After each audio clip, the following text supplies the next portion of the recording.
নিজেদের পরম্পরা বজায় রাখতে সাগরে পালিত হলো সাঁওতাল জনগোষ্ঠীর বাবা বঙ্গা উৎসব।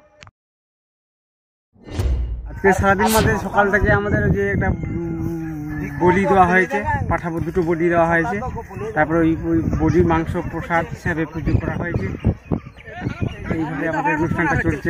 এখন কি হচ্ছে? এখন এই যে ক্ষীরভোগটা এবং হুড়িলুটো আছে আমাদের এখানটা, বাতাসা হুড়িলুটো আছে আমাদের। কি দিয়ে ক্ষীরভোগ বানাচ্ছে? ক্ষীরভোগ হচ্ছে পুজো হয়ে গেছে? হ্যাঁ, পুজো হয়ে গেছে। পুজো হয়ে গেলে বাড়ি থেকে যাবে নাকি? হ্যাঁ, আচ্ছা, বাড়ি থেকে যখন যাবে তারপরে এখানে কি আছে, অনুষ্ঠান কি আছে? এখানে অনুষ্ঠানটা আমাদের বর্তমান নেই। আমাদের ওই যে নায়কে বাবা আছে, নায়কে বাবার বাড়িতে আমাদের। নায়কে বাবা বলতে সুন্দরবনের প্রত্যন্ত এলাকা গঙ্গাসাগরের বিভিন্ন প্রান্তে ছড়িয়ে ছিটিয়ে রয়েছে আদিবাসী সম্প্রদায়ের মানুষজন। বাহাবঙ্গা উৎসব সাঁওতাল সম্প্রদায়ের অন্যতম গুরুত্বপূর্ণ উৎসব।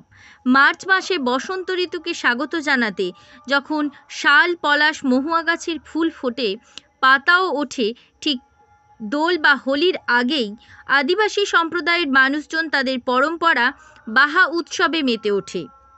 বাহাবঙ্গা হয় জাহেরায়। এই সম্প্রদায়ের মানুষদের কাছে থেকে জানা যায়, জাহেরা একটি পবিত্র জায়গা যেখানে সমস্ত দেবতার এবং পূর্বপুরুষদের বাস।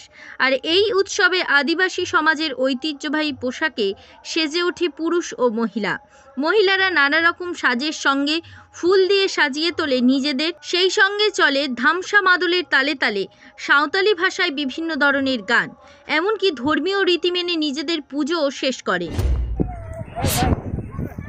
এই বসন্ত এলো, সঙ্গে হচ্ছে আমাদের দোল উৎসব। সেই উৎসবকে উপলক্ষ করে প্রত্যেকটা বছর আমরা দক্ষিণ চব্বিশ পরগনা সাগর, রামগড় এবং খানসাবাদ মৌজার মধ্যে আমরা এই দোল উৎসব আমরা পালন করি। আদিবাসীদের সেটাকে বলে বাহাবঙ্গা।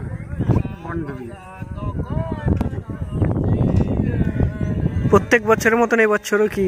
হ্যাঁ, প্রত্যেক বছরের মতো এবছরও আমাদের চলছে জাঁকজমকভাবে, আড়ম্বর সহকারে।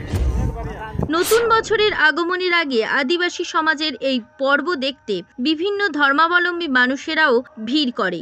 মৃন্ময় লস্করের রিপোর্ট, জেলার বার্তা।